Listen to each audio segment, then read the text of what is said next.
The Kalashnikov or AK series of rifles is currently one of the most popular weapons on the face of the planet, and because of that they have also become one of the most popular options as a primary fighting rifles for preppers. In fact, the AK is a close second in popularity as a main go-to-war weapon for survivalists only after the AR-15. Many different variants of the AK series of rifles have been made, but the two most popular are the AK-47 and the AK-74. While the basic design of these two rifles is incredibly similar, there are notable differences between them that you need to take into account. The AK-47 is the more popular rifle, but that doesn't at all mean that you should discount the AK-74. In this video, we'll assume that you've elected to go with an AK style of rifle for your primary go-to-war rifle, but aren't yet able to decide between the 47 or the 74.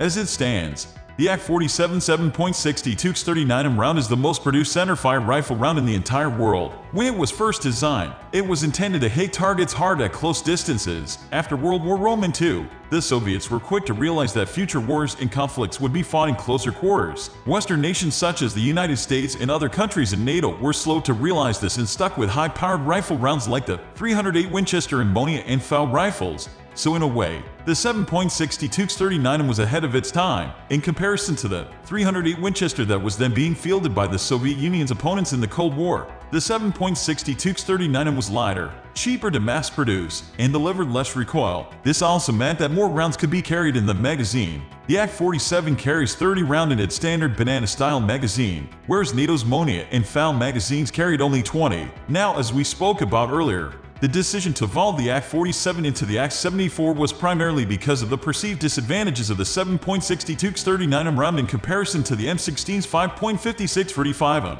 It was only after the United States military learned that the long and hefty .308 caliber ammonia was unsuitable for close to mid-range combat in the jungles of Vietnam that they switched to the M16, which was even lighter than the Ak-47. An ordinary 7.62 39mm round will have a muzzle velocity of around 2,350 feet per second with a 123-grain bullet. The Ak-74's 5.45 39mm is significantly lighter with a 53-grain bullet that delivers a muzzle velocity of 2,810 fps. The Ak-74's round may have less mass and make a smaller bullet wound, but it definitely exits the rifle's barrel faster and a flatter trajectory as well. Both the 7.62 39 and 5.45 39 work well on the battlefield. It's simply a matter of whether you want a heavier bullet or a lighter and slightly faster one. Even though neither is a high-powered or long-range round like the .308, both are also relatively inexpensive on the American marketplace and tend to be cheaper than the 5.45 45mm or 223 rem round fired in the AR-15. The 7.62 39 round is more widely available since it's more popular, but you can still easily buy bulk packs of both so you'll have a healthy stockpile of ammunition no matter which rounds you choose.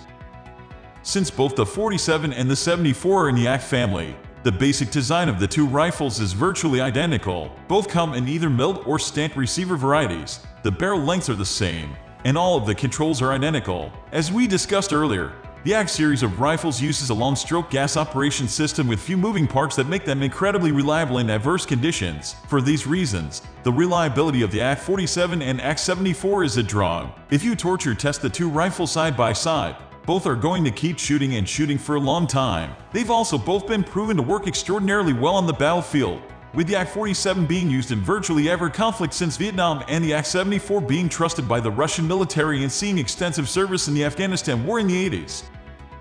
There is an old saying, a gun is only as reliable as its magazines are. The same holds true for the Ak series of rifles. The good news is that the magazines for the Aks are well known for their extremely reliable feeding and tough durability, thanks to their high-quality metal or polymer and curved shade. So as far as quality of magazines is concerned, it's another draw between the 47 and 74. But as far as availability of those magazines is concerned, the Ak-47 has a clear advantage. That's not to say that there's a shortage of Ak-74 magazines, but the 47 is still the far more popular weapon both in America and abroad. Whether walking into a sporting goods store or searching online, it's simply going to be easier to find Ak-47 magazines, and they are going to be slightly less expensive too. You can find military surplus magazines for both rifles, but major manufacturers such as Tapco and Magpul are both producing and selling high-quality polymer magazines for both.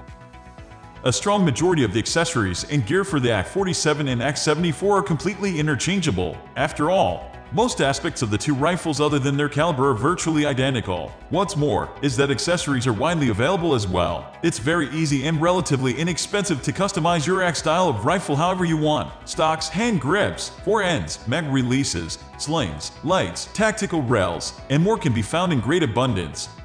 We are almost wrapping up. These are the common differences between these two. Hope you like this video. Please comment, share and subscribe to this channel for more videos.